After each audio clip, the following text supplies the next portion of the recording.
یہ متن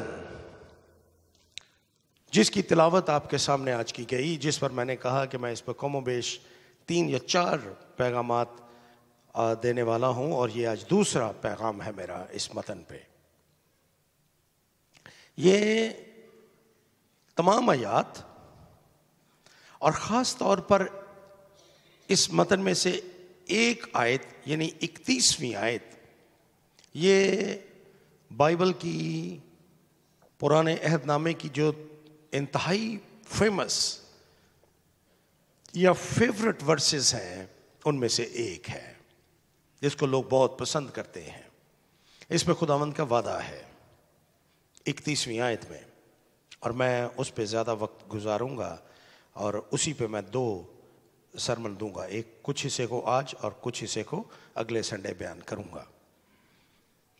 28ویں آیت سے ہم اس کو شروع کریں گے،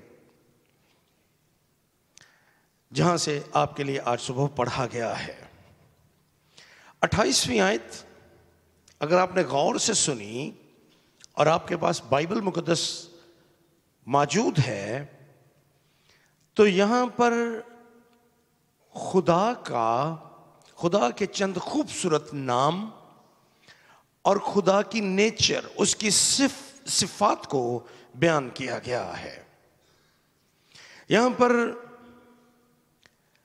خدا کو خدائے ابدی، ایور لاسٹنگ گاڈ، عبرانی میں الوہیم اولام کہہ کر مخاطب کیا گیا ہے۔ خدا ابدی، خدائے ابدی، یہ خدا کی ایک خاص صفت کی طرف اشارہ کرتا ہے۔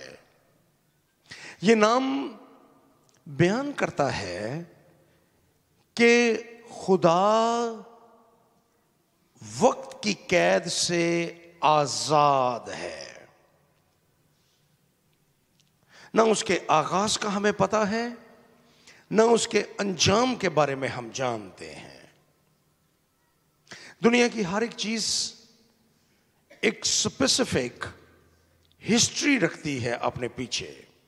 آپ کسی شخص کے بارے میں، دنیا کی کسی چیز کے بارے میں جاننا چاہیں، آپ کو اس کے بارے میں فیکٹس اور فگرز معلوم ہو جائیں گے۔ تاریخ کے کس دور میں اس چیز نے وجود پایا آپ کو علم ہو جائے گا، لیکن خدا کی ذات کے بارے میں آپ بالکل نہیں جانتے۔ خدا کے بارے میں کلام میں لکھا ہے کہ خدا کا روح پانی کی سطح پر جنبش کرتا تھا۔ وہ کب سے تھا؟ وہ پانی کہاں سے آیا تھا؟ اور خدا کا روح اس پر کیوں جنبش کر رہا تھا؟ ہم اس کی بے شمار تفصیلات بیان کر سکتے ہیں، لیکن ایک چیز کو نہیں بیان کر سکتے کہ خدا کہاں سے آیا تھا۔ خدا کی کوئی آپ کو اس کے آغاز کے بارے میں آپ کو کچھ پتہ نہیں ہے، اور نہ خدا کے اختتام، انجام کے بارے میں ہم جانتے ہیں۔ ہم خدا کے بارے میں صرف اتنا جانتے ہیں، خدا شروع سے ہے اور ابد تک رہے گا۔ ہمیں اس کے بارے میں کچھ بھی پتہ نہیں ہے۔ ہم ایک اور بات جانتے ہیں کہ ایک دن آئے گا جب میں اور آپ، جن کی ایک اسپیسیفک ہسٹری ہے اور ہم اپنی برتھ ڈیز مناتے ہیں کہ اس دن ہم اس دنیا میں ہم نے جنم لیا تھا، خدا ہمارے اس جنم سے پہلے بھی جانتا ہے۔ جب ہم نے اپنی ماں کی کوکھ میں نمو پائی، خدا اس لمحے سے بھی واقف ہے۔ ہم نہیں جانتے، لیکن خدا اس لمحے سے بھی واقف ہے۔ لیکن ایک دن آئے گا جب خدا ہمیں، جو اس دنیا میں خاص موقع پر پیدا ہوتے اور خاص وقت پر اس دنیا سے انتقال کر جاتے ہیں، خدا ہمیں بھی اس تاریخ میں سے نکال لے گا،